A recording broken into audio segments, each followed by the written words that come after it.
नमस्कार और जय हिंद साथियों, आपके अपने YouTube चैनल एजे स्मार्ट क्लासेज में आपका हार्दिक स्वागत है। हम कर रहे थे class 10 new syllabus NCERT 2021-22 mathematics subject के लिए। जैसा कि आपको पता है कि आरबीएससी राजस्थान माध्यमिक शिक्षा बोर्ड ने इस वर्ष क्लास 10 के सिलेबस में भी परिवर्तन किया है। पिछले वर्ष आरबीएससी का सिलेबस था, लेकिन इस वर्ष एनसीईआरटी का सिलेबस लागू हो चुका है राजस्थान में भी। तो हम कक्षा 10 की मैथ प्रश्नावली कर रहे थे, जिसमें हमारी चल रही थी प्रश्नावली 3.3, जिसके अब तक हमने क्वेश्चन नंबर 1 और क्वेश्चन नंबर 2 कंप्लीट कर लिए। उनके वीडियो आपको डिस्क्रिप्शन में मिल जाएंगे, वहां से आप चेक कर सकते हैं। आज हम बात करने जा रहे हैं हमारे क्वेश्चन नंबर 3 की, जिसमें कुल 1 से लेकर 6 पॉइंट है। तो फर्स्ट पॉइंट आप स्क्रीन पे देख सकते हैं। अगर आपको वीडियो पसंद आए तो वीडियो को लाइक जरूर करें और चैनल को सब्सक्राइब कर दो, ताकि आपको मैथ से रिलेटेड वीडियो जल्दी मिले। ठीक है, तो आप यहाँ क्वेश्चन नंबर 3, दो संख्याओं का अंतर 26 है और एक संख्या दूसरी संख्या की 3 गुनी है, उन्हें ज्ञात कीजिए। क्या बोल रहा है क्वेश्चन की दो संख्याओं का अंतर कितना है? दो संख्याओं का अंतर 26 है। तो हम ध्यान देंगे, यहाँ दो संख्या की बात हुई है, तो हम मानते हैं हमारी जो पहली संख्या होगी, पहली संख्या उसे हम मान लेते हैं x, और जो हमारी दूसरी संख्या होगी उसे मान लेते हैं y। क्योंकि जो प्रश्नावली का हम नाम देखें तो प्रश्नावली का नाम ही आता है दो चर वाले रैखिक समीकरण युग्म। तब दो चरों की बात हो रही है तो दो चर तो हम लेंगे ही ना, x और y, सवालों को सोल्व करने के लिए। और हम यहाँ लिखते जाते हैं कि उनका अंतर कितना है, जो हमें करने में आसानी हो। अंतर कितना है? 26 है। ठीक है, अंतर 26 है और एक संख्या दूसरी संख्या की 3 गुनी है। एक संख्या दूसरी संख्या की 3 गुनी है। तो यहाँ हम देखें, जो हमारे पास समीकरण 1 बन के आएगा वह होगा कि x minus y equal to 26, कि उनका अंतर कितना है? उनका अंतर एक तो 26 है। ठीक है, x minus y equal to 26, दोनों में अगर हम घटा दें एक दूसरे में तो 26 का अंतर होगा। ठीक है, और जो दूसरा समीकरण बन के आएगा वह हमारे पास बन के आएगा कि पहली संख्या दूसरी संख्या की 3 गुनी है। तो मैं लिख सकता हूं कि जो पहली संख्या है इसकी 3 गुनी है, तो x इक्वल टू 3y। आया आपको समझ में, है ना? कि जो पहली संख्या दूसरी संख्या की 3 गुनी है, तो x इक्वल टू 3y हो जाएगा। ठीक है, अब हमें क्या करना है? प्रतिस्थापन विधि की हमारी प्रश्नावली चल रही है, जो 3.3 है, इसमें प्रतिस्थापन विधि के सवाल सोल्व करेंगे। तो अब हम इसमें प्रतिस्थापन विधि से यहाँ पे ले लेते हैं समीकरण 1 से x या y का मान ज्ञात करेंगे। ठीक है, तो हम यहाँ पे x का ज्ञात कर लेता हूँ। x minus y equal to 26 था, तो x equal to 26 plus y, ये हो गया x का मान। ठीक है, अब इस x के मान को मैं क्या करूँगा? समीकरण 2 में रख दूंगा। तो यहाँ पे मैं लिख देता हूँ x का मान 2 में रखने पर। ठीक है, 2 में रखने पर अब दो समीकरण क्या है? x इक्वल टू 3y है। ठीक है, x का मान रखना है मुझे, यहाँ मैं रख देता हूँ 26 प्लस वाई इक्वल टू, ये हो गया 3y। ठीक है, ये यहाँ पे 3y था। अब 26 है, ये y का आएगा प्लस का है, इधर जाके माइनस हो जाएगा।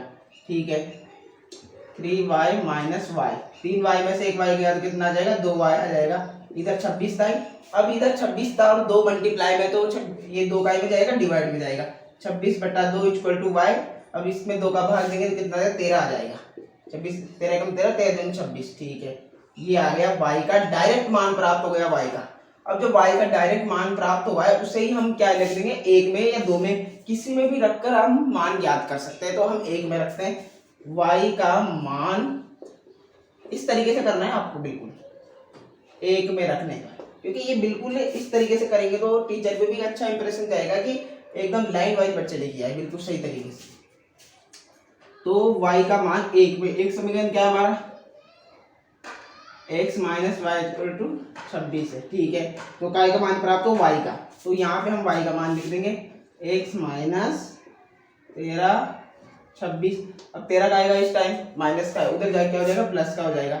x इक्वल टू 26 प्लस 13, तो कितने हो जाएंगे? ये 3 हो, ये ठीक है 9, और ये हो गए 3, 39। x का मान कितना हुआ?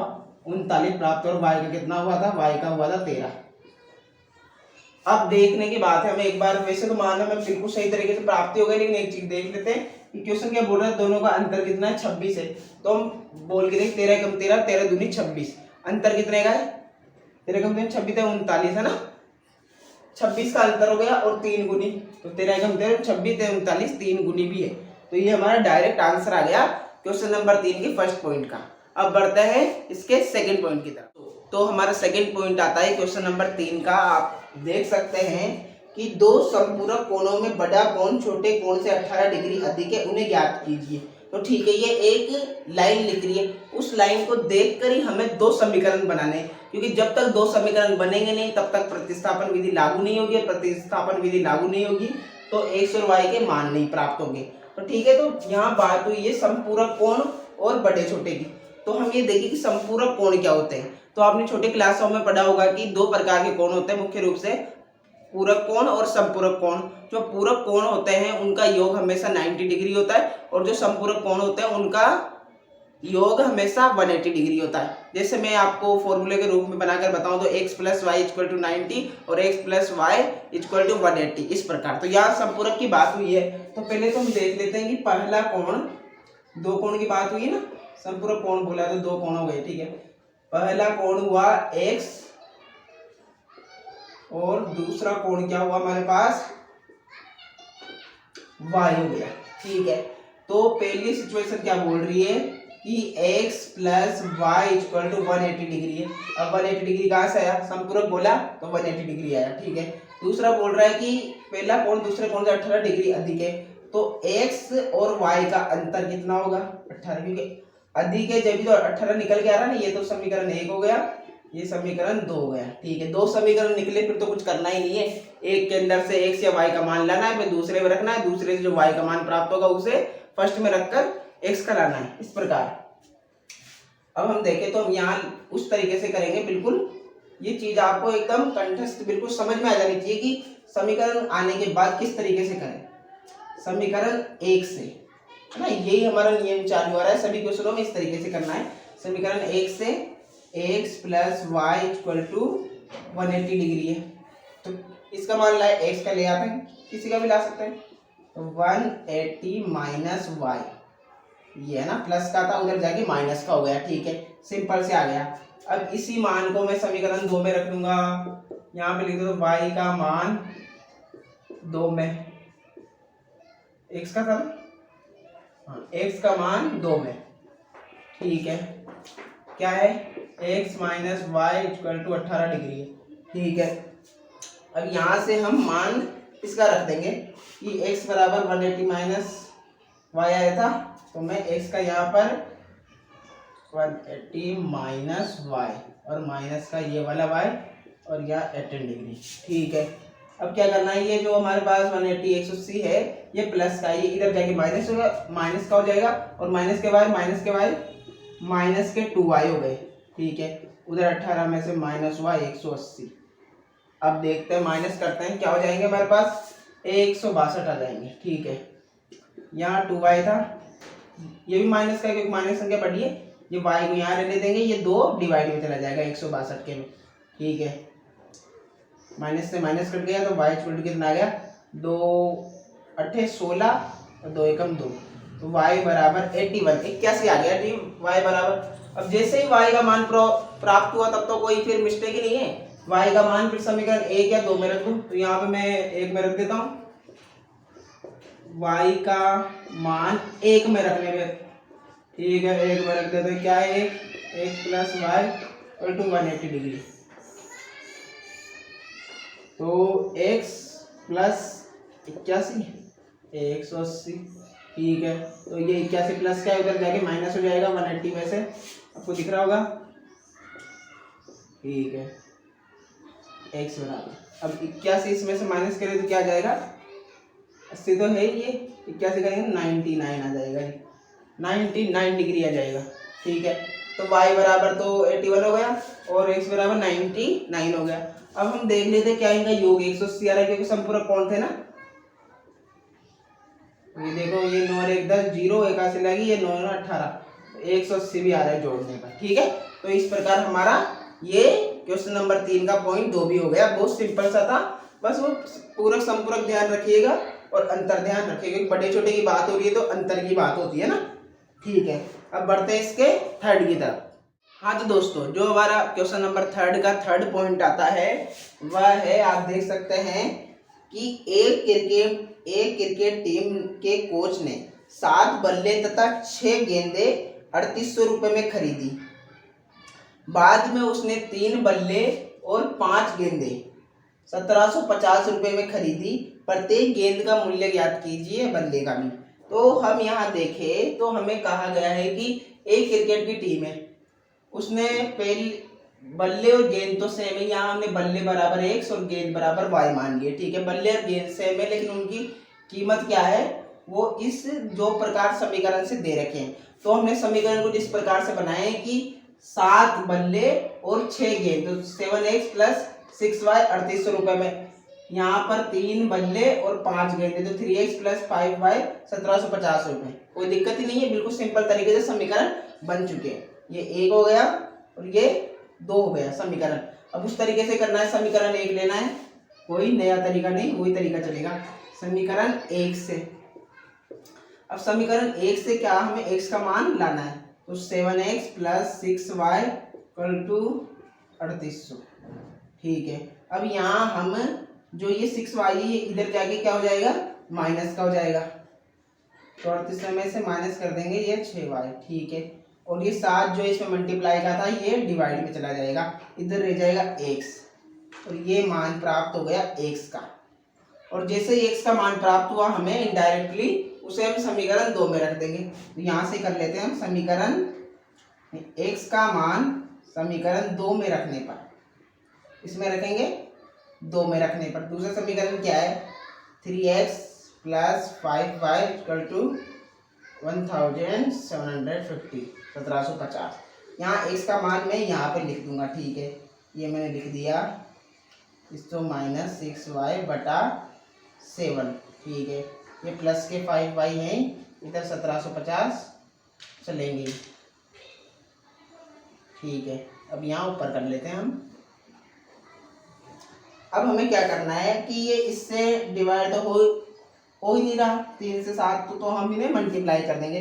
अब हम पहले 3 को इस 3800 से करेंगे, तो यहाँ देखिए 3 एकम 0 0 और 3 अट्ठे 24, 24 का 4, 2 से इस पे लगी तो 9, 9 और 2 11, ये आ गई, तो 11,400 -6y 6 से करेंगे, 6 के बाद से 18, तो ये तो हो गए 18y। ठीक है, बटा में 7 है ही, और इसके इधर प्लस के 5y है। ठीक है, बराबर में कितने चल रहे हैं, 1750 चल रहे हैं। ठीक है, थोड़ी सी बड़ी कैलकुलेशन हो रही है, लेकिन सवाल बहुत सिंपल है। ठीक है, अब यहाँ हमें क्या करना है कि उस तरीके से सोल्व करना है। पहले तो हम इनका एलसीएम ले लेंगे सभी का, तो इसका लेंगे तो ये तो 11,400 ही आएगा, ये इधर माइनस के 18y रहेगा, लेकिन ये हम गुणा करेंगे इससे, तो ये 7 × 5 = 35 हो जाएगा, ये 35y हो जाएगा। ठीक है, बराबर में 1750 हमारे पास है। अब इधर से हम ये जो प्लस का है इसको उधर जाके माइनस में भेजेंगे, लेकिन हमारे पास ये 7 भी था ना, तो इस 7 को हम इससे मल्टीप्लाई भी कर लेंगे। ठीक है, 11,400 - 18y प्लस के 35y = 1750 को गुणा करना है हमें 7 से, ठीक है ना, 7 से गुणा भी करना है। तो यहाँ पर ये हमारे 18y थे प्लस 35y, अब 7 से गुणा कर ले तो 7 × 7 0, 7 × 5 = 35, 5 यहाँ 3 ऐसी लगी, 7 7 49, 49 और 3 52, 52 का 2, ये 5 ऐसी लगी, 7 × 7 और 3 ये 12, तो ये 12,250 आ जाए। अब 11,400 को इधर ले जाके इसमें से माइनस कर देंगे, क्योंकि प्लस का है, तो यहाँ माइनस के 18y और 35y, तो प्लस की संख्या बढ़ी है, तो प्लस और 7y, ठीक है ना, 35 में से 18 गए तो 7y हो गया। ठीक है, आते हैं 17y हो जाएगा। ठीक है, 16 17y हो गया।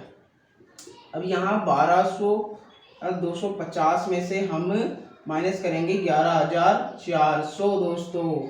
अब यहाँ देखने की चीज़ है कि हम इस तरीके से माइनस करते हैं, 0 0 में से 0 गया तो 0 बचा। ठीक है, अब यहाँ 5 का 5 ही आ जाएगा, ठीक है।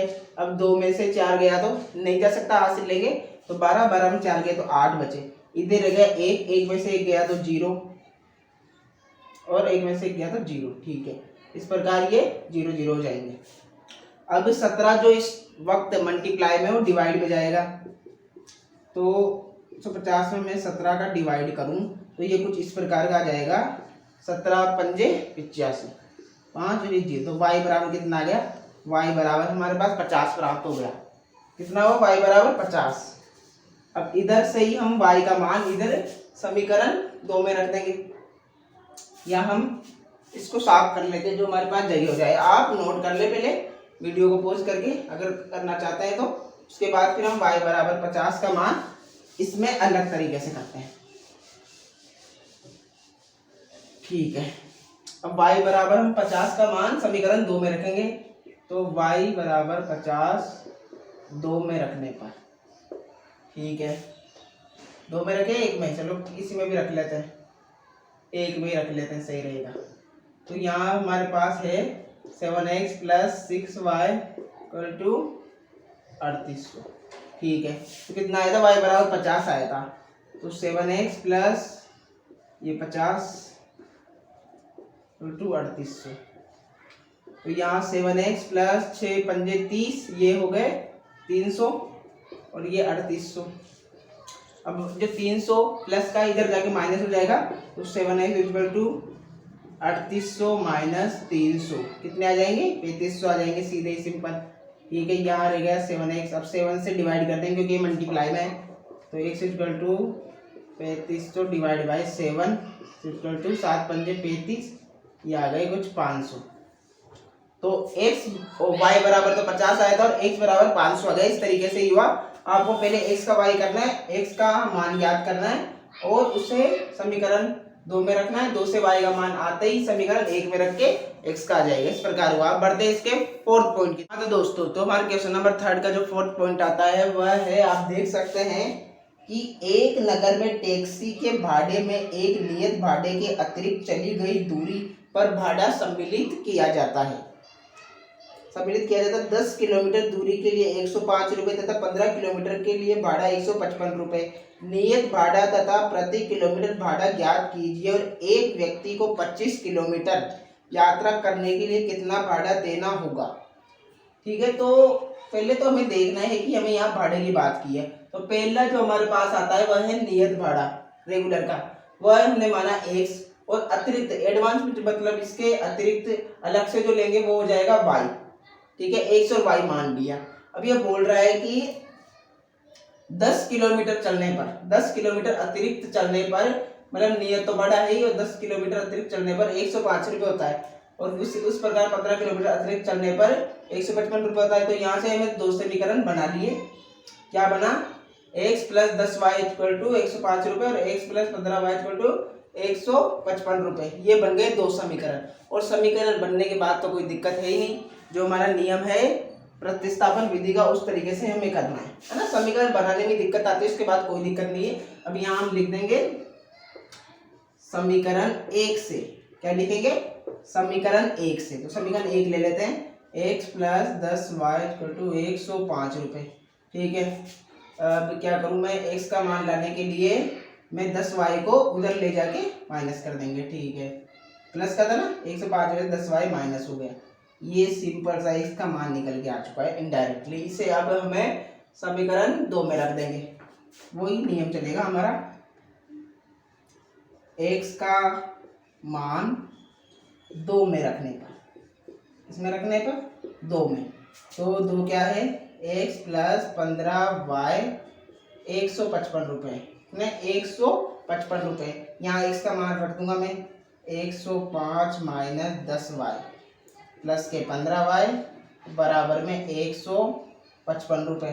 ठीक है, अब 10 माइनस के 10y है, प्लस के 15y है, तो प्लस के क्या बच जाएंगे इधर 5y। ठीक है, और 105 अभी प्लस के उधर जाके माइनस हो जाएंगे, 155 में से माइनस हो जाएंगे 105, ऊपर कर लेते हैं। ठीक है, तो इधर तो हो जाएंगे हमारे पास 5y और इधर बराबर में 155 है ना, 105 इसमें से माइनस कर देंगे तो 50 बचेंगे, नहीं 50। अब यहाँ से 5 मल्टीप्लाई में डिवाइड में चला जाएगा, 50/5, तो y कितने आ जाएंगे, 10 आ जाएंगे। कितने आए y, मतलब जो अतिरिक्त भाड़ा है वो प्रति किलोमीटर कितना है, 10 है, 10 रुपए। अब उस तरीके से y का मान किस में रखेंगे, 1 में रखने पर y का मान 1 में, फिर 1 क्या है, x + 10y = 105 रुपए। ठीक है, यहाँ x + 10 की जगह कितना रख दूं मैं, 10 रख दूं। ठीक है, तो x प्लस ये 10 × 10 100 गए, इधर 105 रुपए है ही, इधर x और x ये 100 उधर जाके माइनस हो जाएंगे 105 में से। ठीक है, तो x कितना आ जाएगा हमारे पास, सिंपल सा 5 रुपये आ जाएगा। कितने रुपये आ जाएगा, 5 रुपये आ जाएगा। ठीक है, समझ गए ना, x कितना है 5 और y आया 10।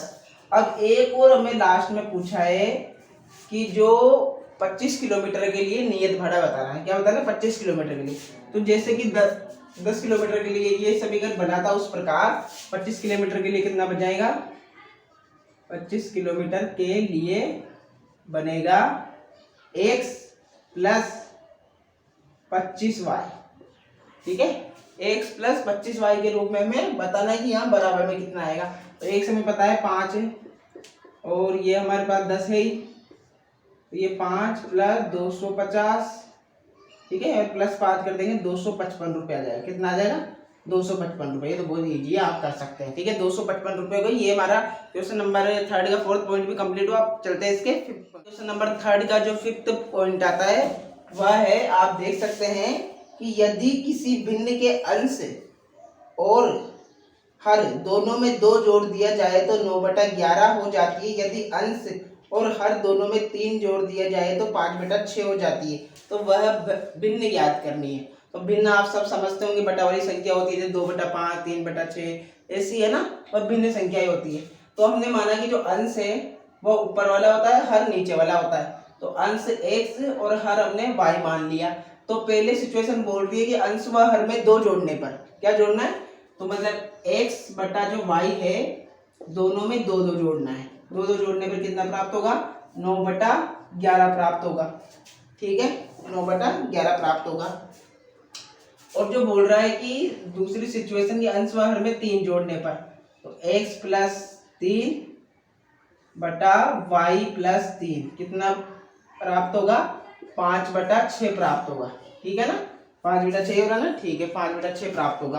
अब हमें ये सिचुएशन दी है तो हमें इनसे ही जो दिया है उनसे ही समीकरणों का निर्माण करना है। तो कैसे करेंगे, आपने सीखा होगा कि एक वज्र गुणन होता है, क्रॉस मल्टीप्लाई। क्या होता है, क्रॉस मल्टीप्लाई, वो करेंगे हम। ठीक है, यहाँ 11 उसके x + 2 हो गया। ठीक है ना, ये इससे गुना हो गया और ये इससे गुना हो जाएगा। ठीक है, 9y + 2। ठीक है, अब ये हो जाएगा 11x, 11 को 1 से करेंगे 11x, 11 को 2 से करेंगे तो 22, 9 को y से करेंगे तो 9y और 9 को 2 से करेंगे तो 18। ठीक है, जो y वाली संख्या है y की जगह और x की x जगह। तो यहाँ पर हम देखें तो यहाँ पर 11x - 9y कर देंगे ना, ये इधर उठ के इसके पास आ जाएगा, माइनस का हो जाएगा, 22 उधर चल जाएगा। ठीक है, 18 - 22 हो जाएगा। तो ये क्या हो जाएगा, 11x - 9y, माइनस की संख्या बढ़ी है माइनस, ये 4, ये तो बन गया समीकरण 1 बन गया। ठीक है, समीकरण 1 का निर्माण तो हो चुका है इस प्रकार, है ना। क्रॉस मल्टीप्लाई करके हल करते हुए आगे जाना है, इस प्रकार हो जाएगा। अब इसकी बात कर लेते हैं, इसमें भी इस प्रकार करेंगे। 6 ये हो गया, x + 3 ये हो जाएगा y, ये 5 ये हो जाएगा y + 3। ठीक है, अब 6 को 1 से करेंगे तो 6x, 6 को 3 से करेंगे तो 18 और 5 को y से करेंगे 5y और ये प्लस के 15 हो जाएगा। ठीक है, अब 6x और 5y को एक जगह ले लेंगे, 6x - के 5y इधर जाएगा तो माइनस का हो जाएगा, उधर क्या थे 15 और ये माइनस के 18, तो ये तो हो जाएंगे 6x - 5y = -3। ये भी बन गया समीकरण 2।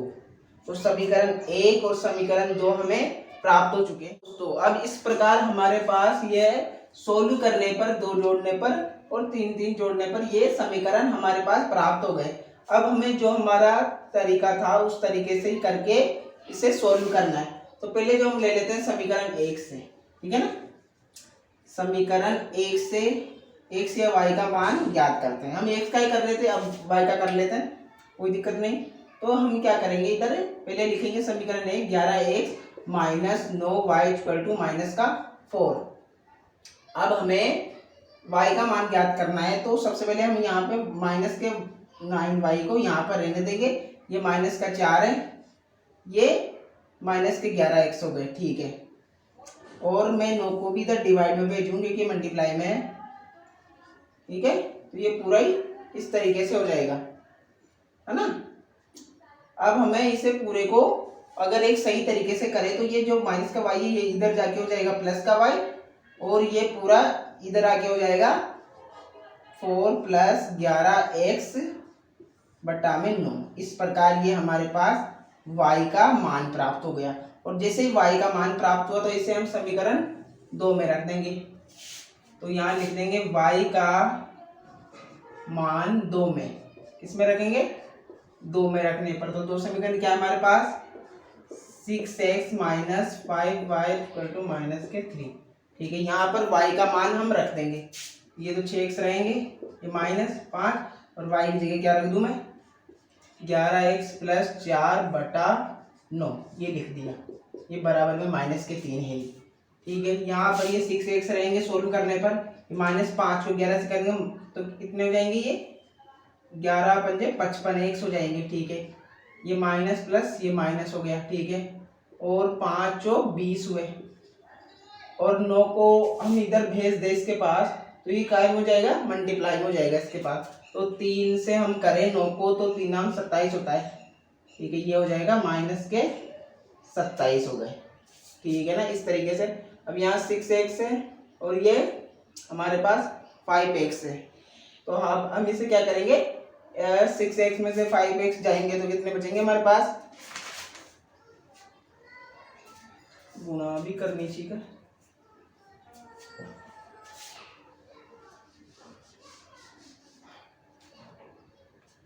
है ना। तो ये इस प्रकार से हमारे पास 6x minus 5 equal to 11x plus 4 बटा 9 बराबर माइनस के 3 प्राप्त हो गए। अब हम इनका एलसीएम लेंगे, तो एलसीएम लेने पर पहले ये इससे भी हो जाएगा गुणा, तो ये कितने हो जाएंगे, 54x हो जाएंगे। कितने हो जाएंगे, 54x हो गए।